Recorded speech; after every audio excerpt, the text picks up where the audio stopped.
اور پھر وہ مثالیں لکھتے ہیں کہ فلاں شخص تھا، اس نے پرچہ پھاڑ کر پھینک دیا تو اس کے بچے مر گئے، یا کاروبار میں نقصان ہو گیا، یا وہ ایکسیڈنٹ کا شکار ہو گیا، یا وہ مر گیا۔ تو لوگ اتنا وہم کا شکار ہوتے ہیں، کہتے ہیں بھئی چلو بنا کر بھیجی دو، کا کیا حرج ہے؟ تو بالکل نہ کریں۔ جس نے جو پرچے پہ لکھا تھا اس نے اس کو مانا، اور اس نے اس کی 10 فوٹو کاپیاں بنا کر بانٹی، اس نے شرک کا ارتکاب کیا، اس لیے کہ اس نے یقین کیا نا ان باتوں کے اوپر جو لکھی ہوئی ہیں۔ تو ان چیزوں سے نہ ڈریں، اللہ بس اللہ کی شان ہے۔ اللہ یبسط الرزق لمن یشاء ویقدر، اللہ چاہتا ہے جس کے لیے رزق چاہے کشادہ کر دے، جس کے لیے چاہے تنگ کر دے۔ ان فی ذلک لآیات لقوم یؤمنون، اس میں نشانیاں ہیں ایک قوم کے لیے جو کہ ایمان رکھتی ہو۔ آگے رکوع نمبر 6 شروع ہو رہا ہے، فرمایا قل، اے نبی صلی اللہ علیہ وسلم۔ اب دیکھیں یہ انداز اتنا خوبصورت ہے، ابھی تک تو کتنی دفعہ آیا ہے نا، فَأَصَابَهُمْ سَيِّئَاتُ مَا كَسَبُوا سَيُصِيبُهُمْ سَيِّئَاتُ مَا كَسَبُوا، اور پہلے بھی دیکھیں وَبَدَا لَهُمْ سَيِّئَاتُ مَا كَسَبُوا، کہ ان کو تو گھیر لیا اس چیز نے جو انہوں نے کمایا تھا، ان کی اعمال کی برائی آ پڑی ان کے اوپر، ان پہ تو عنقریب آنے والا ہے اس چیز کا وبال جو انہوں نے کمایا، یعنی گناہوں کا احساس دلایا گیا۔ اب اگر کسی کے ذہن میں، دل میں احساس جاگا کہ واقعی ہم نے تو بڑے گناہ کیے، اور ہم اپنی اپنی زندگیوں میں جھانکیں تو احساس ہوتا ہے نا کہ ہم نے اللہ کا حق ادا نہ کیا، ہم نے اللہ سے ویسی محبت نہیں کی جیسی کرنی چاہیے تھی، ہم نے عمل کرتے ہوئے اللہ کا احساس نہ رکھا جیسے رکھنا چاہیے تھا، ہم نے اللہ کی شایان شان بننے کی کوشش نہ کی کہ اللہ کا بندہ کیسا ہوتا ہے، ہم نے حق نہ ادا کیا اللہ کا بندہ بننے کا، ہم نے اللہ کو دھوکہ دیا، انسانوں کو دھوکہ دیا، ہم نے اللہ کا حق مارا، اس کی فرما برداری نہ کی۔ اس نے اتنا نوازا مجھ کو، اتنا دیا اس نے مجھ کو، میں نے کیا دیا اپنے رب کو؟ میں نے کیا دیا؟ میں نے کتنا راضی کیا اپنے رب کو؟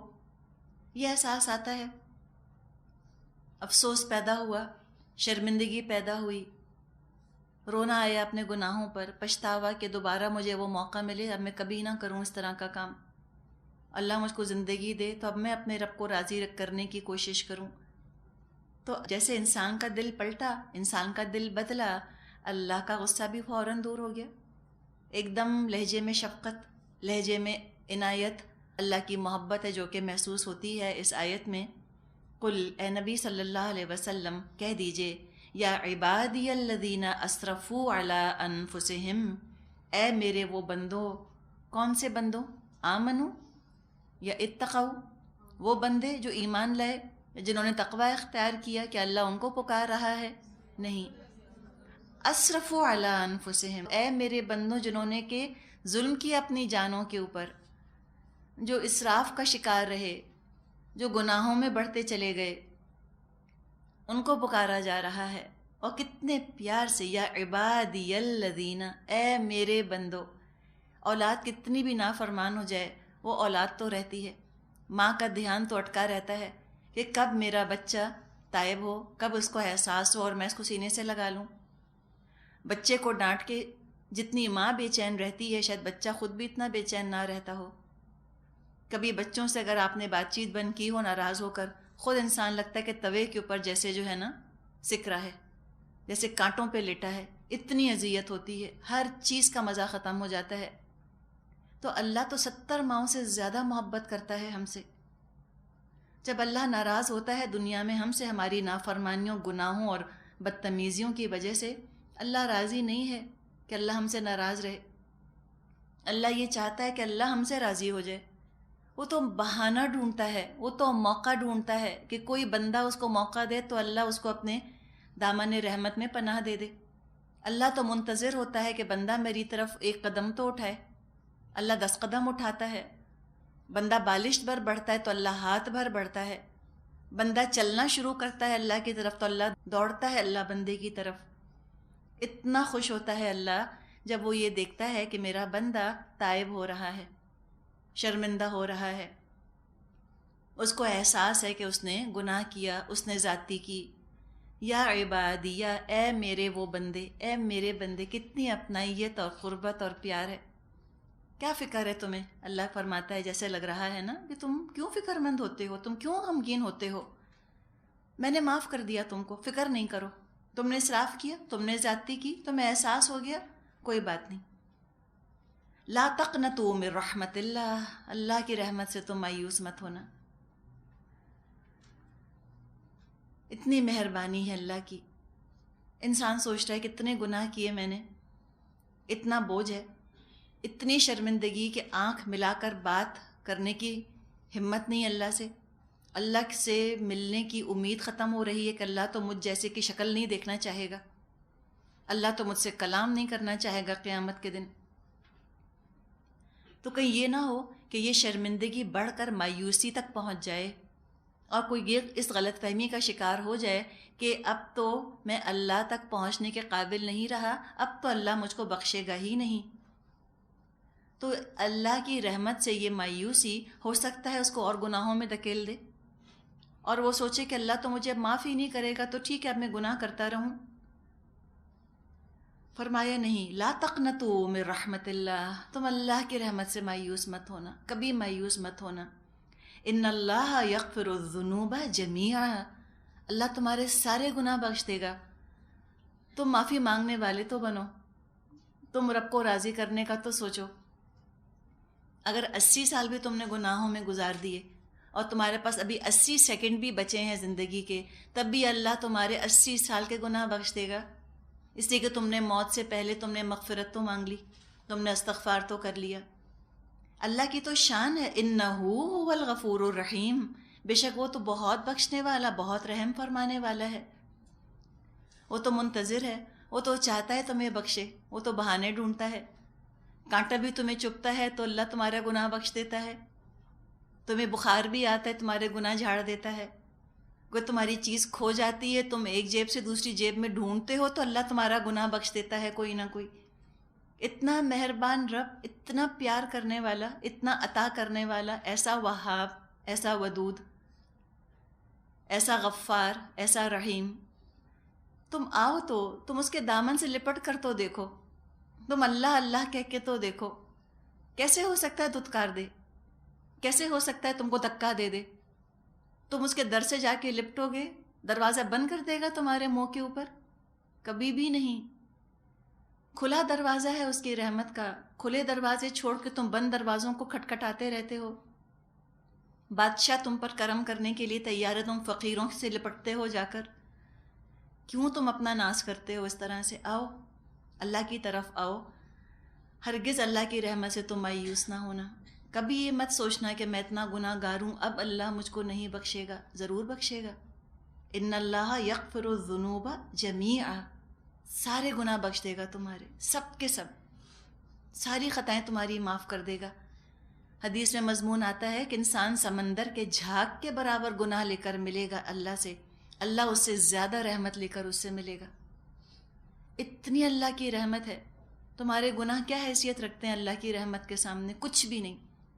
لیکن تم رجوع کرنے والے بنو، تم استغفار کرنے والے بنو. کتنے بھی گناہ کر دیے ہوں کچھ وزن نہیں ان کا، سب مٹ جائیں گے تمہارے اعمال نامے سے. وہ تو ہے ہی غفور الرحیم، انہو هو الغفور الرحیم. شان ہی ہے اس کی، یہ غفار ہے، ستار ہے، سارے عیب ڈھانک لے گا تمہارے، ستار العیوب ہے. اس کے بارے میں حدیث آتی ہے بخاری اور مسلم میں. عبداللہ بن مسعود رضی اللہ عنہ سے روایت ہے، انہوں نے بیان کیا، میں نے رسول اللہ صلی اللہ علیہ وسلم سے سنا، آپ ارشاد فرماتے تھے، اللہ کی قسم، اللہ تعالیٰ اپنے مومن بندے کی توبہ سے اس مسافر آدمی سے بھی زیادہ خوش ہوتا ہے جو سفر کے دوران کسی ایسی غیر آباد اور سنسان زمین پر اتر گیا ہو جو سامان حیات سے خالی اور اسباب ہلاکت سے بھرپور ہو، اور اس کے ساتھ بس اس کی سواری کی اونٹنی ہو، اسی پر اس کے کھانے پینے کا سامان ہو. پھر وہ آرام کرنے کے لیے سر رکھ کر لیٹ جائے، پھر اس کو نیند آ جائے، پھر اس کی آنکھ کھلے تو دیکھے اس کی اونٹنی سامان سمیت غائب ہے. پھر وہ اس کی تلاش میں سرگرداں ہو یہاں تک کہ گرمی اور پیاس وغیرہ کی شدت سے جب اس کی جان پر بن آئے اور وہ سوچنے لگے کہ میرے لیے اب یہی بہتر ہے کہ میں اسی جگہ جا کر پڑ جاؤں جہاں سویا تھا، یہاں تک کہ مجھ کو موت آ جائے، پھر وہ اسی ارادے سے وہاں آ کر اپنے بازو پر سر رکھ کر مرنے کے لیے لیٹ جائے، پھر اس کی آنکھ کھلے تو وہ دیکھے اس کی اونٹنی اس کے پاس موجود ہے اور اس پر کھانے پینے کا پورا سامان جوں کا توں محفوظ ہے۔ تو جتنا خوش یہ مسافر اپنی اونٹنی کے ملنے سے ہوگا، اللہ کی قسم مومن بندے کی توبہ کرنے سے اللہ اس سے بھی زیادہ خوش ہوتا ہے۔ حالانکہ اللہ کی تو جان ہم پہ ڈپینڈنٹ نہیں ہے نا، اللہ تو ہمارا محتاج نہیں، لیکن چونکہ رحمان ہے اس لیے بہت خوش ہوتا ہے کہ ہم نے اپنے آپ کو بچا لیا، ہم نے اپنے آپ کو آگ سے بچا لیا، اس پر اللہ خوش ہوتا ہے، یہ اللہ کو بہت اچھا لگتا ہے۔ تو کوئی خوبی جو پیدا نہیں ہو پا رہی، کبھی مایوس مت ہوں کہ اب مجھ میں تو یہ خوبی پیدا نہیں ہوگی۔ اگر دل میں تڑپ ہے، اگر تزکیہ کرنا چاہتے ہیں، اگر گناہوں سے نجات چاہتے ہیں، بار بار کوشش، بار بار کوشش۔ حدیث میں یہ مضمون آتا ہے کہ ایک شخص توبہ کرتا ہے، پکا ارادہ کرتا ہے اب میں یہ گناہ نہیں کروں گا، شرمندہ ہوتا ہے، روتا ہے، افسوس کرتا ہے، پھر پاؤں پھسل جاتا ہے، پھر وہ گناہ کر بیٹھتا ہے، پھر اتنا افسوس، اتنی شرمندگی، پھر سوچتا ہے کہ اب میں یہ گناہ نہیں کروں گا، پھر انسان کی کمزوری، پھر گناہ ہو جاتا ہے، اور پھر وہ استغفار کرتا ہے، پھر اللہ بخش دیتا ہے۔ تو دن میں 70 دفعہ بھی اگر اس سے وہ غلطی ہوتی ہے اور وہ 70 دفعہ سچی توبہ کرتا ہے، تب بھی وہ اللہ کے نزدیک گناہ پر اصرار کرنے والوں میں شامل نہ ہوگا۔ اب اتنا مہربان رب ہو اور پھر کوئی جہنم میں چلا جائے تو بتائیں، اس نے تو خود ہی ظلم کیا نا اپنے اوپر۔ یہ جو روایت ہے انس رضی اللہ عنہ سے، اس میں یہ اضافہ ہے کہ نبی اکرم صلی اللہ علیہ وسلم نے اس بدو مسافر کی فرط مسرت کا حال بیان کرتے ہوئے فرمایا کہ اونٹنی کے اس طرح مل جانے سے وہ اتنا خوش ہوا کہ اللہ تعالیٰ کی اس بے انتہا عنایت اور بندہ نوازی کے اعتراف کے طور پہ کہنا چاہتا تھا، اللہم انت ربی و انا عبدک، اللہ تو میرا رب ہے اور میں تیرا بندہ۔ لیکن خوشی کی وجہ سے اس کی زبان بہک گئی، اس نے کہا اللہم انت عبدی و انا ربک، اللہ تو میرا بندہ اور میں تیرا خدا۔ تو نبی اکرم صلی اللہ علیہ وسلم نے اس کی غلطی کی معذرت کرتے ہوئے فرمایا کہ بہت خوشی کی وجہ سے اس بیچاری کی زبان بہک گئی، یہ اس کا حال ہو گیا۔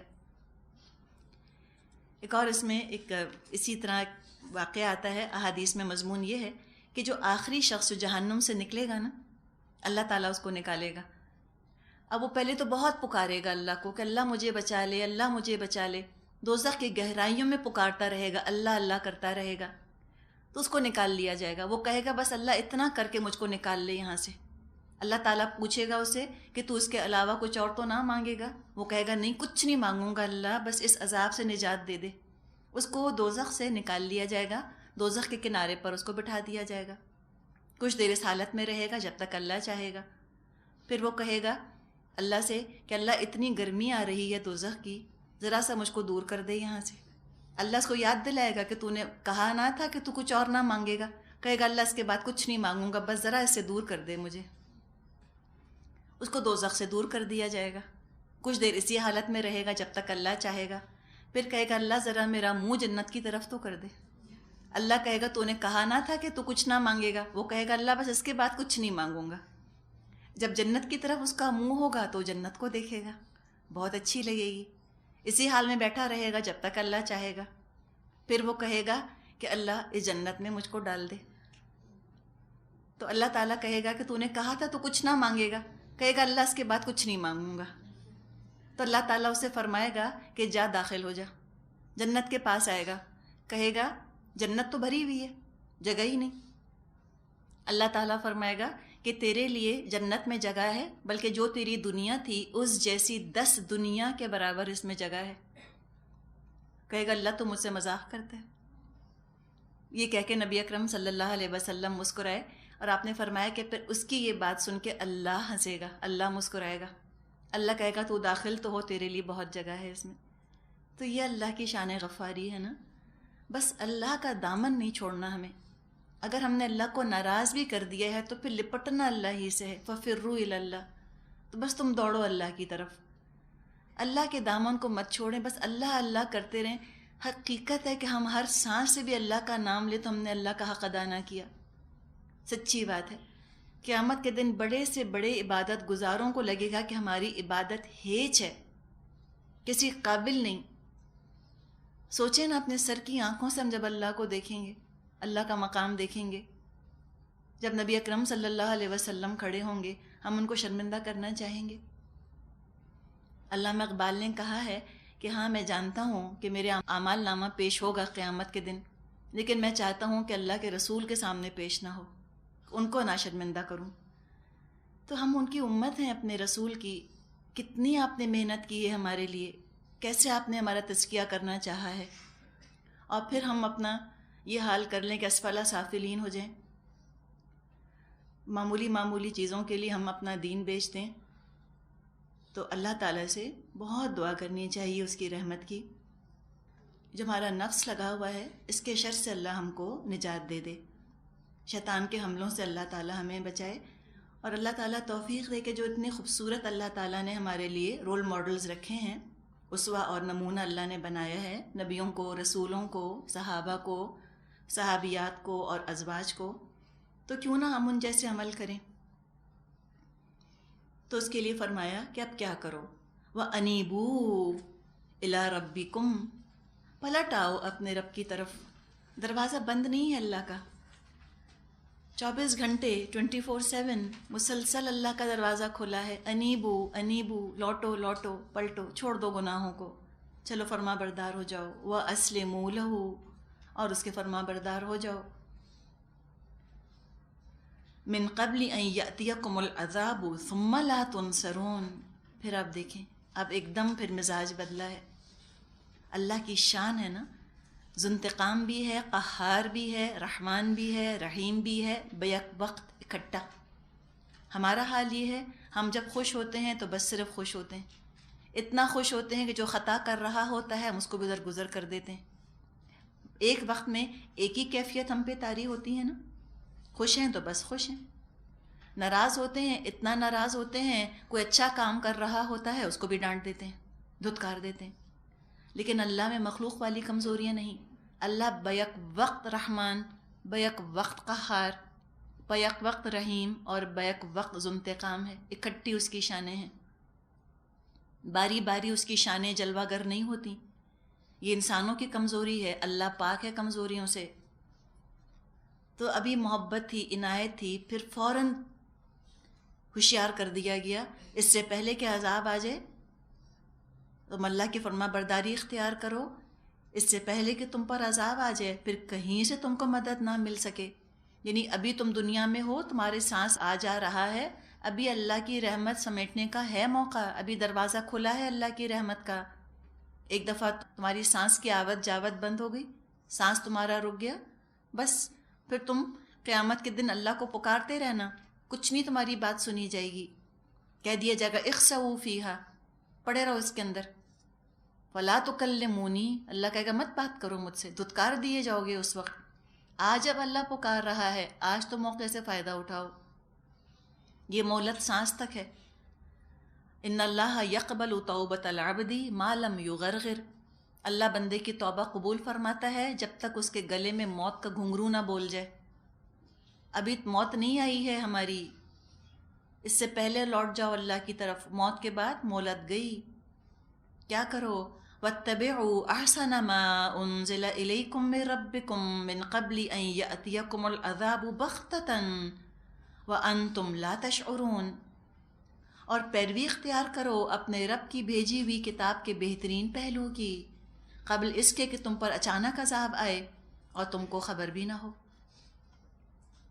رخصتیں تلاش مت کرنا، کب تک کرول کرو گے؟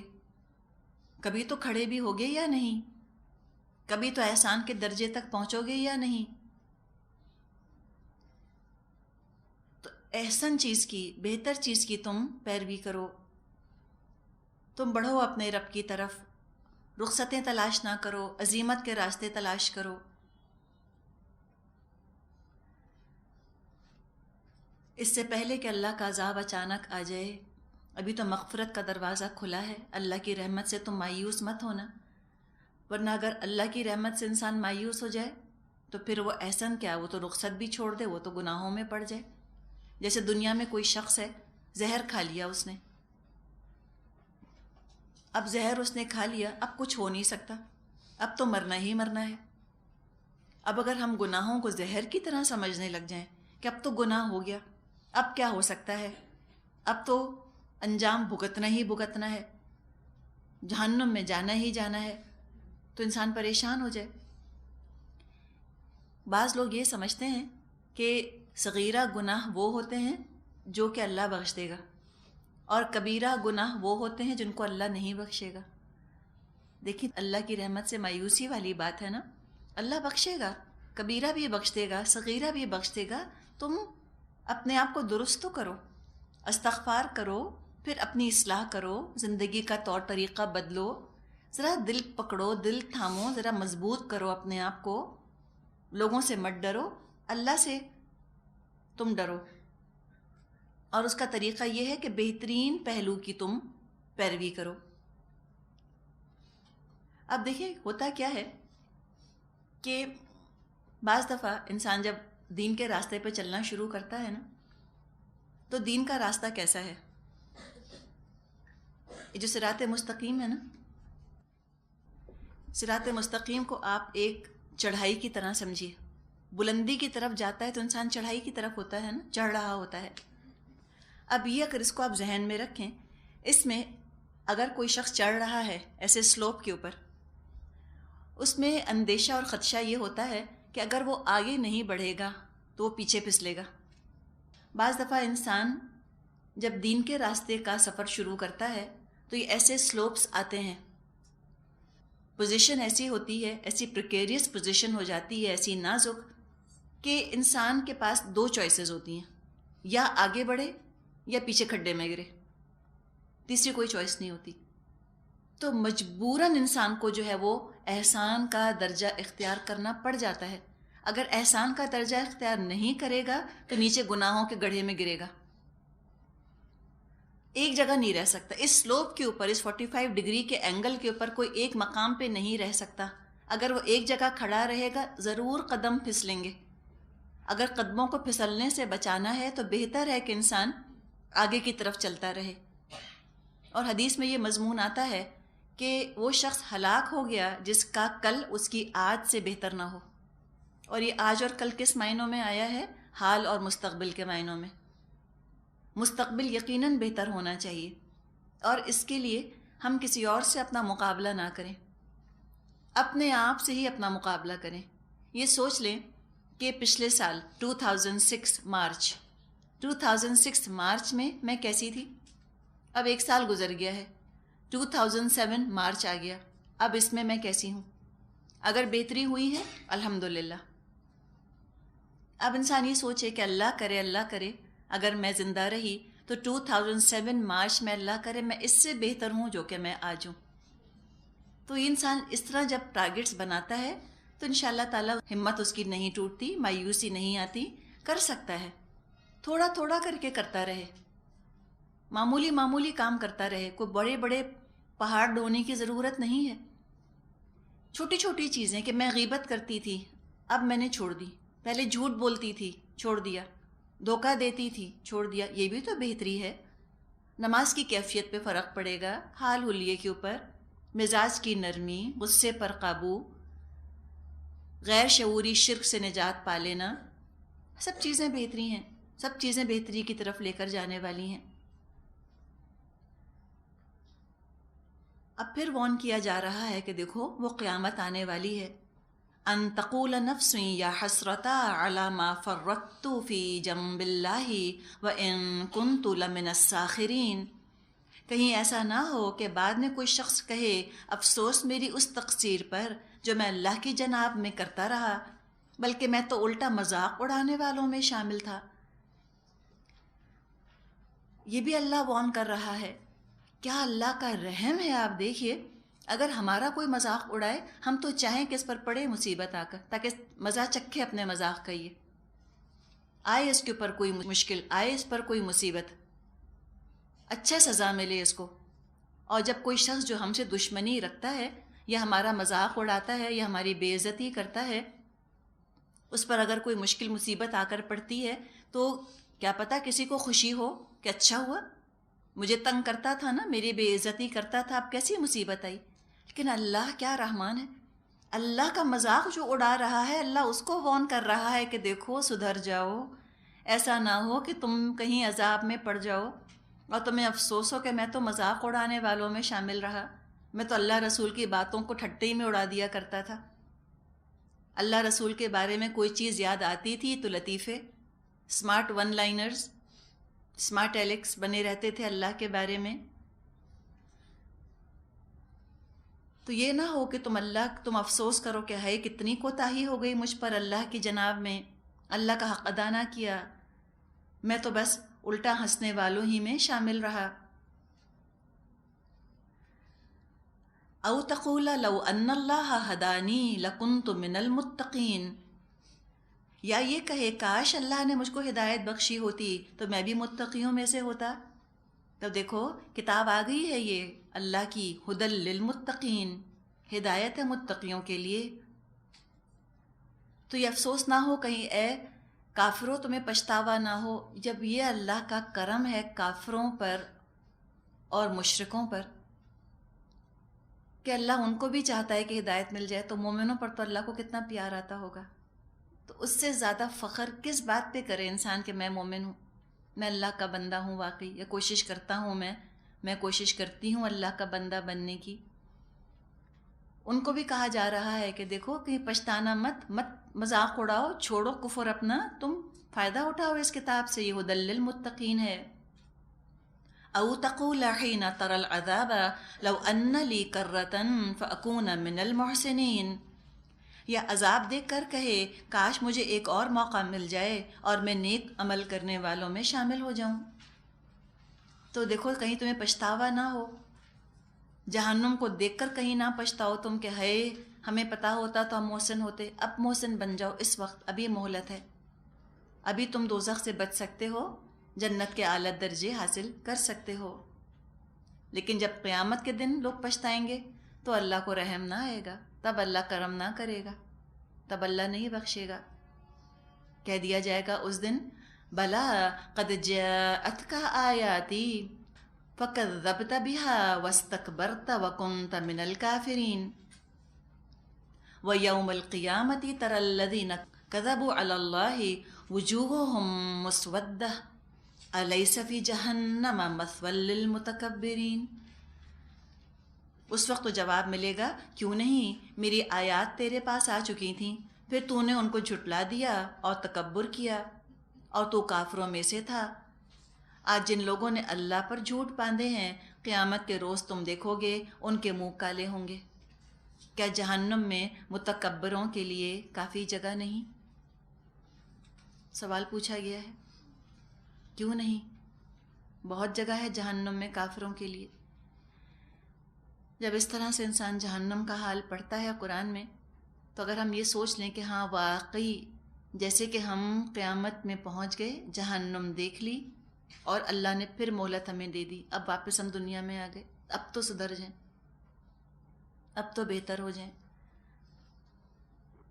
قیامت کے دن تو اللہ سب کو دھتکار دے گا کہ جاؤ اخسؤ، جاؤ یہاں سے، بات مت کرو مجھ سے، جھٹلاتے تھے میری آیات کو، تماشا بنا لیا تھا میری آیات کا۔ قول سے کچھ لوگ جھٹلا دیتے ہیں، کچھ عمل سے جھٹلا دیتے ہیں، کچھ امپریکٹیکل کہہ دیتے ہیں۔ تکبر کیا تھا تم نے اور تو کافروں میں سے تھا، اب روتا ہے پیٹتا ہے۔ ان کے تو چہرے کالے ہوں گے جنہوں نے اللہ پر جھوٹ باندھا ہوگا۔ کیا جھوٹ باندھا ہوگا؟ ایک جھوٹ یہ اپنے آپ کو اطمینان دلانے کے لیے کہ اللہ نہیں کسی کو سزا دے گا، اللہ نہیں کسی کو جہنم میں ڈالے گا۔ تم نے جھوٹ باندھا اللہ پر کہ اللہ کسی کو جہنم میں نہیں ڈالے گا۔ جھوٹ اس لیے اللہ پر باندھا کہ تم اپنی عیاشیاں کرتے رہو، اپنی خواہشات کی پیروی کرتے رہو، تمہیں عبادت بھاری گزرتی تھی۔ Used to feel it's beneath my dignity, میں کیسے سجدہ کروں اللہ کو، میں کیسے اپنا حال حلیہ اللہ کی مرضی کا بناؤں۔ تو آگئی آج جہنم تمہارے سامنے کہ کافی نہیں، تم جیسے تکبر کرنے والوں کے لیے کافی ہے۔ اور کیا ہوگا نیک لوگوں کے ساتھ؟ وَيُنَجِّ اللَّهُ الَّذِينَ اتَّقَوْا بِمَفَازَتِهِمْ لا یمسہم السوء ولا ہم یحزنون. اس کے برعکس جن لوگوں نے یہاں تقویٰ کیا ہے ان کے اسباب کامیابی کی وجہ سے اللہ ان کو نجات دے گا، ان کو نہ کوئی نقصان پہنچے گا، نہ وہ غمگین ہوں گے. دعا کریں اللہ ہمیں ان لوگوں میں شامل فرما لے.